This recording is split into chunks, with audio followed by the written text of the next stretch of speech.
Hey everyone. Nobody here yet, but that's okay. I'm just going to record anyway. I'll give it about a minute and then I'll start.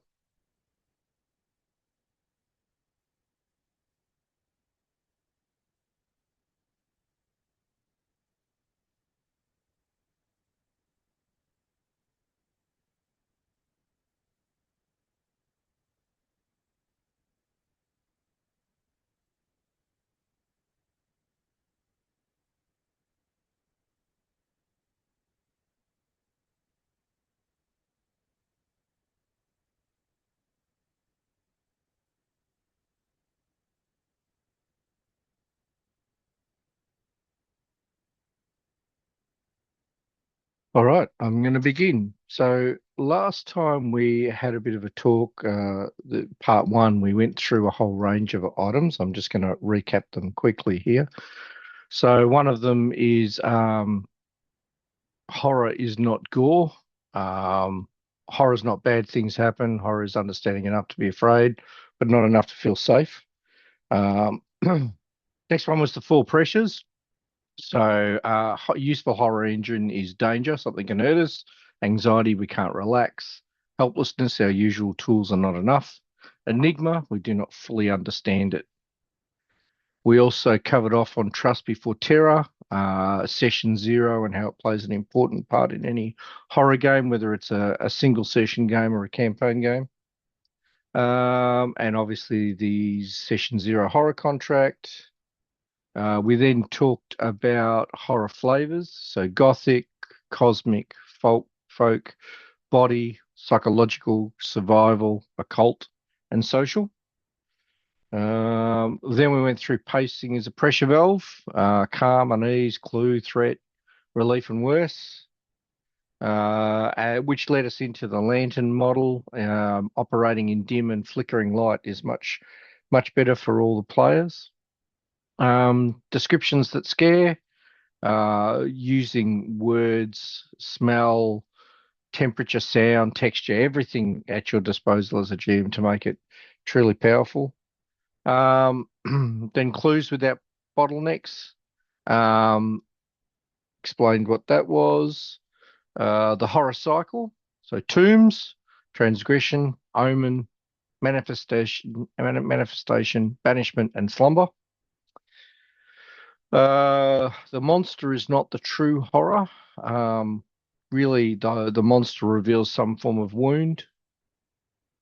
Horror NPCs, the witness, the denier, the herald, the innocent, the complicit authority, and the mirror, which also led us into templates, which brings us to the first session for today. So, agency under pressure is the difference between good horror and annoying horror. Bad horror says you can't do anything. Good horror says you can do something, but it will cost you. Alien, for example, gives Ripley choices, but each choice seems to narrow her survival. Quiet Place lets characters act, but sound has a price. The Descent gives routes, but every route is awful. Saw is built around grotesque choices, though I would recommend not using Saw as your model unless your group explicitly asks for trauma with interior design. Uh, at the table, don't remove the steering wheel, make the road worse. Offer choices between values, not just tactics. Save the innocent or stop the ritual. Tell the truth or preserve sanity. Burn the house or rescue what's inside. Use forbidden knowledge or stay helpless. Information should reduce uncertainty, not remove risk. Victory should be possible, but rarely clean. And when players improvise, reward bravery with trouble that matters. Don't punish clever play because it skipped your favorite corridor. Horror works best when the players feel trapped by consequences, not trapped by the GM. That distinction is the difference between dread and resentment, and it's a really important one to note.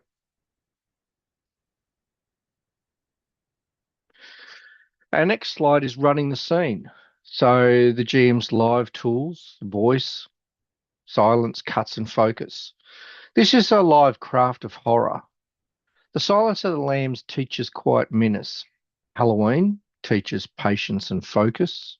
The Shining teaches slow dread. Scream teaches that humour can sit beside fear without destroying it. So at the table, speak slower during dread and plainly during violence. Lower your volume instead of raising it.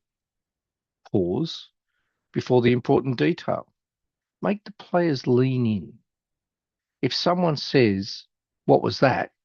you won a tiny, wicked little victory.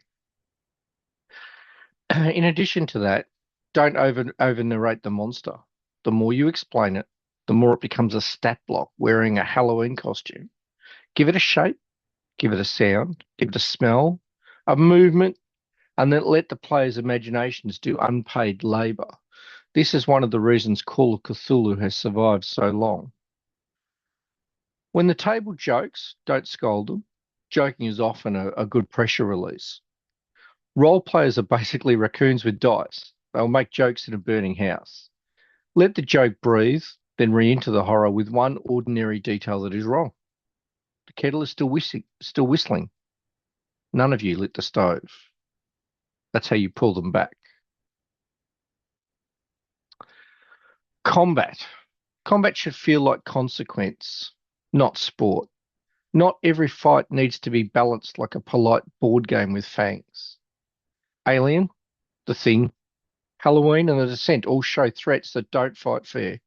They ambush, isolate, infect, stalk, separate, trap, or use the environment. The environment should matter. Darkness, smoke, cramped tunnels, cold water, breaking stairs, screaming civilians, unreliable weapons, vanishing exits. If combat could happen in an empty square room with no change in feeling, you're leaving horror money on the table. In horror, survival is the victory condition. The players may win by escaping, containing the thing, delaying it, rescuing one person, closing the gate, or preventing the next stage. We killed it is only one possible answer and often not the best one. So when combat starts, the question is not, can we win? The question is, what will it cost us to survive? A single horror fight should change the session.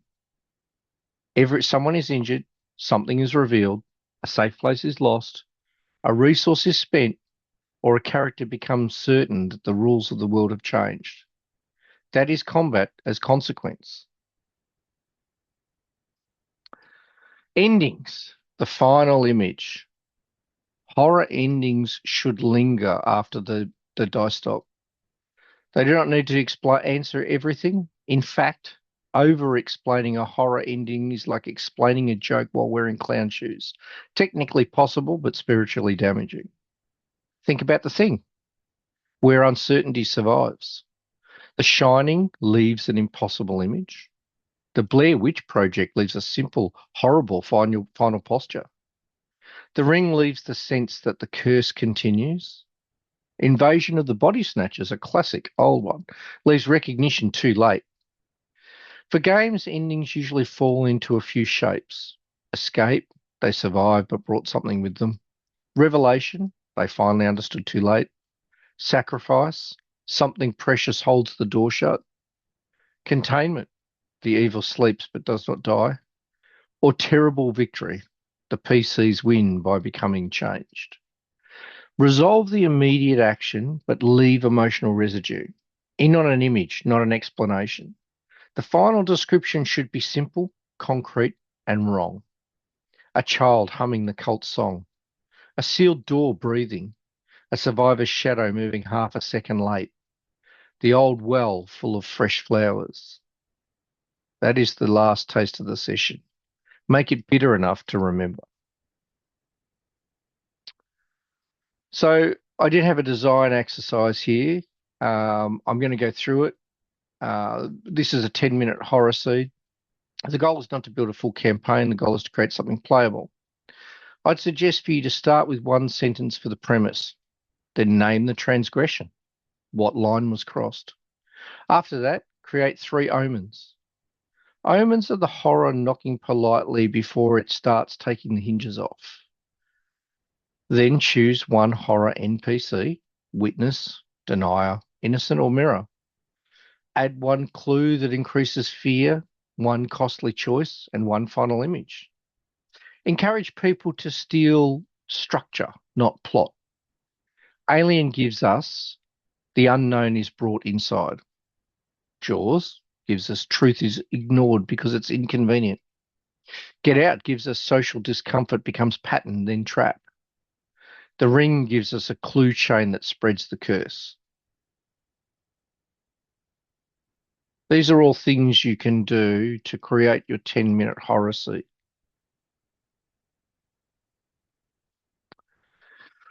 So I provide you with a GM's horror checklist, a quick pre-session scan.